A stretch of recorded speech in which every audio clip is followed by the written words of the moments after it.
Hello everyone, welcome to digital GS academy. तो दोस्तों, आप सभी को पता है कि यहाँ पर PYQ हो रहा है इस चैनल पे।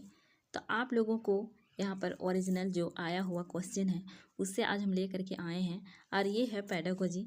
ठीक है, आज पेडागोजी करेंगे। कल भी पेडागोजी एक क्लास किए थे और आज भी पेडागोजी कर रहे हैं ताकि आप लोगों को पेडागोजी में कम नंबर ना आए। 20 नंबर आता है पेडागोजी तो कम से कम आपको 17 नंबर पेडागोजी में आ जाएगा। ठीक है, अगर इसमें आप 17 नंबर ले आते हैं और उसमें आप 30 भी नंबर ले आते हैं तो आप आराम से पास कर सकते हैं। तो चलिए स्टार्ट करते हैं। स्टार्ट करने से पहले जो चैनल को सब्सक्राइब नहीं किए तो चैनल को सब्सक्राइब कर लीजिए। ऐसा PYQ आप लोगों को हमेशा मिलते रहेगा ताकि आप लोगों की तैयारी अच्छी से अच्छी हो सके। तो चलिए स्टार्ट करते हैं। तो यहाँ पर पहला क्वेश्चन है, उच्च प्राथमिक स्तर पर सामाजिक विज्ञान में शामिल है। उच्च प्राथमिक स्तर पर सामाजिक विज्ञान में क्या क्या शामिल है उच्च प्राथमिक स्तर। ठीक है, तो यहाँ पर 1 में है कि इतिहास, भूगोल, राजनीतिक विज्ञान और मनोविज्ञान। दूसरा में है इतिहास, भूगोल, अर्थशास्त्र और समाजशास्त्र। तीसरा में है इतिहास, भूगोल, राजनीतिक विज्ञान और अर्थशास्त्र। चौथा में है इतिहास, भूगोल, राजनीतिक विज्ञान, समाजशास्त्र। तो बताइए दोस्तों, उच्च प्राथमिक स्तर में कौन कौन सा सब्जेक्ट होगा। यहाँ पर 4 ऑप्शन दिया हुआ है तो 4 में से में कौन सा सही है उसे बताना है। तो यहाँ पहला में देखिए, इतिहास होगा, भूगोल होगा, राजनीतिक विज्ञान होगा, लेकिन मनोविज्ञान नहीं होगा। मनोविज्ञान कितना क्लास से होता है तो 11 क्लास से होता है, इसीलिए यहाँ पर मनोविज्ञान नहीं होगा। तो ये ऑप्शन क्या हो जाएगा तो गलत हो जाएगा। दूसरा में देखिए दोस्तों, यहाँ पर है इतिहास होगा, भूगोल होगा, अर्थशास्त्र होगा, लेकिन समाजशास्त्र नहीं होगा। दोस्तों क्या होगा तो समाजशास्त्र नहीं होगा। और ये कौन सा क्लास से शुरू होता था, ये भी 11 क्लास से शुरू होता है। ठीक है, अब यहाँ पर थर्ड में देखिए, इतिहास, भूगोल और राजनीतिक विज्ञान और अर्थशास्त्र। अर्थशास्त्र होता है तो ये ऑप्शन ठीक है और इसका सही आंसर भी 3 हो जाएगा। अब यहाँ चौथा में देखिए, इतिहास होगा, भूगोल होगा और राजनीतिक विज्ञान होगा, लेकिन समाजशास्त्र नहीं होगा। समाजशास्त्र 11 क्लास से होता है। ठीक है, इसीलिए ये समाजशास्त्र नहीं होगा। तो इसका जो ऑप्शन है वो कौन सा सही हो जाएगा तो ये होगा तीसरा ऑप्शन। तो चलिए हम लोग नेक्स्ट क्वेश्चन पे चलते हैं। इसका सही आंसर हो जाएगा 3 ऑप्शन। ठीक है, नेक्स्ट क्वेश्चन है,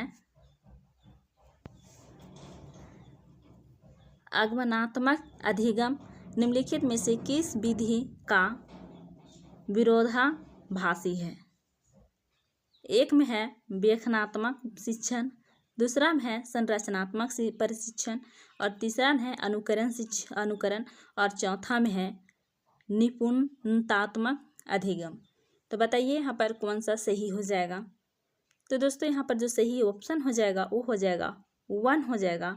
यहाँ पर है व्याख्यात्मक शिक्षण, ये हो जाएगा। ठीक है, नेक्स्ट है, दिए गए कथनों A और B को पढ़िए और सही उत्तर का चयन कीजिए।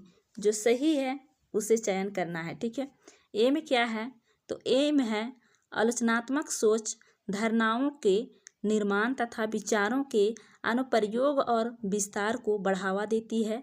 बी में है यह दूसरों के तर्कों और विश्वासों को समझने और मूल्यांकन करने में मदद नहीं करती है। तो बताइए यहाँ पर कौन सा सही हो जाएगा। तो दोस्तों यहाँ पर बोल रहा है ए में कि आलोचनात्मक सोच और धारणाओं के निर्माण तथा विचारों के अनुप्रयोग और विस्तार को बढ़ावा देती है। बिल्कुल ठीक है, ये आलोचनात्मक सोच। ठीक है, अब यहाँ पर बोल रहा है बी में कि यह दूसरों के तर्कों और विश्वासों को समझने और मूल्यांकन करने में मदद नहीं करती है। जो कि मदद करती है लेकिन यहाँ पर नहीं करती है बोल रहे हैं, इसीलिए बी क्या हो जाएगा तो बी हो जाएगा गलत। क्या हो जाएगा दोस्तों, बी गलत हो जाएगा।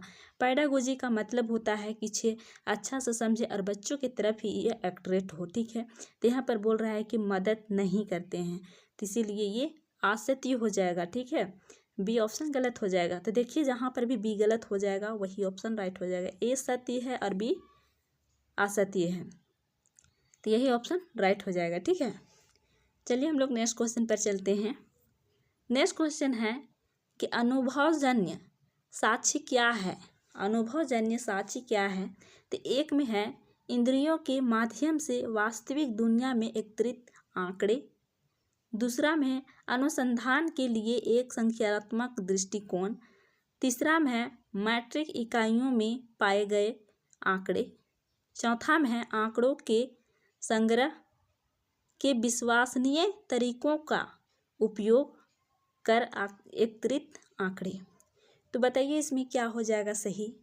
तो दोस्तों यहाँ पर जो पैडागोजी होता है ना, उसको ना कौन चीज़ पॉजिटिव है उसे देखना है, ठीक है। अगर पॉजिटिव अगर आप अपने आप में कर लेते हैं तो वो क्वेश्चन गलत होने का 100% बोल रहे हैं कि ये गलत होने का कम संभावना होते हैं। तो यहाँ पर देखिए 1 में देखिए कि इंद्रियों के माध्यम से वास्तविक दुनिया में एकत्रित आंकड़े, ठीक है। यही ऑप्शन क्या हो जाएगा, तो राइट हो जाएगा फर्स्ट ऑप्शन, ठीक है। नेक्स्ट क्वेश्चन है भौतिक विशेषताओं के मॉडल प्रतिक्रिया डैश शिक्षण के लिए सबसे अधिक उपयुक्त है। भौतिक, ठीक है। ए में है इतिहास, बी में है अर्थशास्त्र और 3 में है भूगोल और 4th में है राजनीतिक विज्ञान। तो क्वेश्चन समझिए दोस्तों, यहाँ पर क्वेश्चन बोल रहा है कि भौतिक विशेषताओं के मॉडल क्रियाएं शिक्षण के लिए सबसे अधिक उपयुक्त है।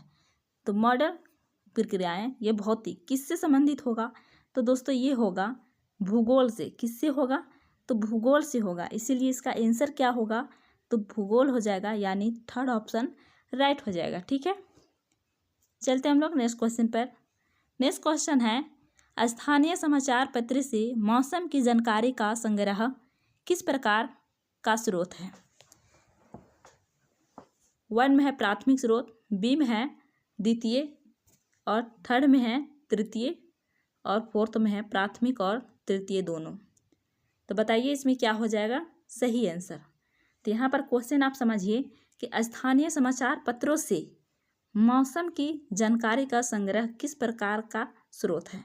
ये स्थानीय समाचार पत्रों से बोला जा रहा है, तो ये कौन सा हो जाएगा, तो प्राथमिक नहीं होगा, ठीक है, यानी ये हो जाएगा द्वितीय हो जाएगा, ठीक है।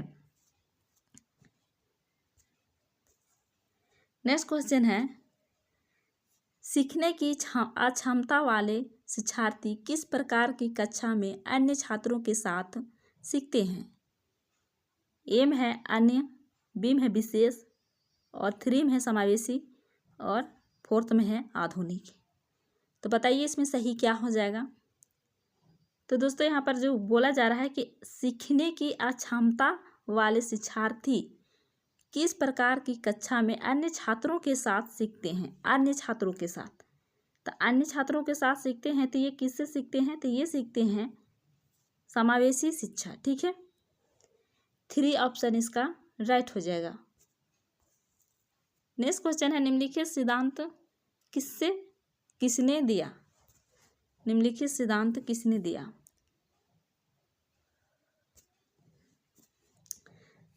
सभी बच्चे विकास के समान अनुक्रम से गुजरते हैं, लेकिन विभिन्न दरों से, इसीलिए शिक्षक को पूरी तरह से कक्षा के लिए नहीं बल्कि व्यक्तिगत बच्चों और छोटे समूहों के लिए गतिविधियों की योजना बनानी चाहिए।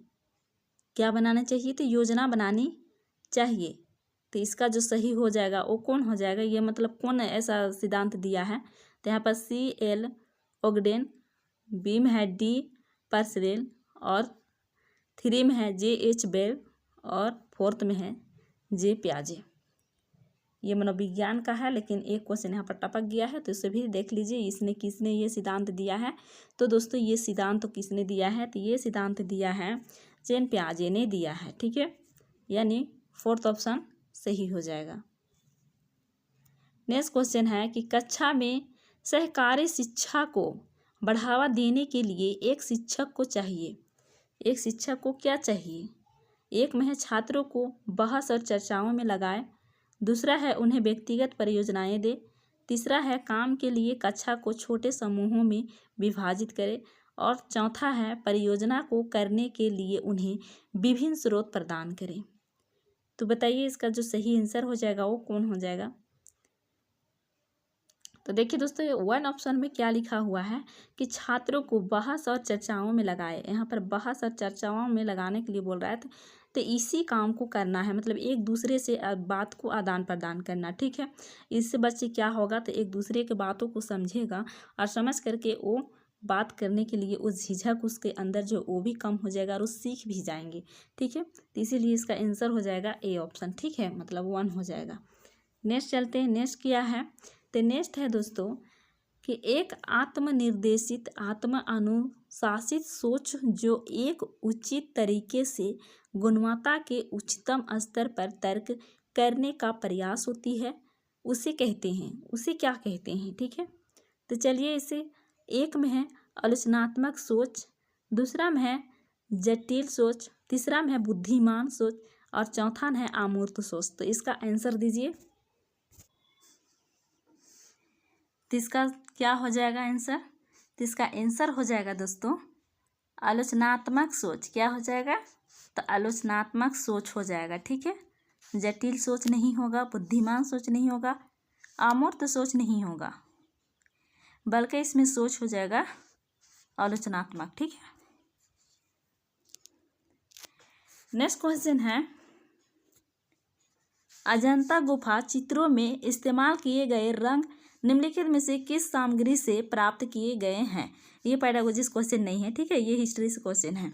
और ये अजंता गुफा है जो चित्र है, तो उस चित्र में जो इस्तेमाल किए गए रंग जो है, वहाँ पर चित्र बनाए हैं तो उसमें रंग जो है इस्तेमाल किया गया है, तो वो किस सामग्री से प्राप्त किए गए हैं, ये चीज़ बोल रहे हैं, ठीक है। एक में है पशु अंगों के अवशेष, दूसरा में है ग्रेफाइट और तीसरा में है पौधों और खनिज और तीसरा में है स्लेट। तो बताइए इसका सही आंसर क्या होगा। तो दोस्तों यहाँ जो यहाँ पर रंग लगाए गए हैं वो किस चीज़ को मिला करके, तो यहाँ पर पौधे और खनिज, ठीक है। तो ये तीसरा ऑप्शन राइट हो जाएगा, ठीक है। तो दोस्तों आज का वीडियो में इतना ही। अगर वीडियो अच्छा लगा हो तो लाइक शेयर और कमेंट करके ज़रूर बताइएगा और चैनल को सब्सक्राइब कर लीजिए। आप लोगों को ऐसी ही वीडियो हमेशा मिलते रहेगा। PYQ जो कि ओरिजिनल क्वेश्चन होगा, जिससे आप लोगों को सॉल्व करने में भी आसानी होगी और कैसा क्वेश्चन आया था वो भी आप लोगों को पता चलेगा, ठीक है। फिर मिलते हैं नेक्स्ट वीडियो में। वीडियो देखने के लिए थैंक यू।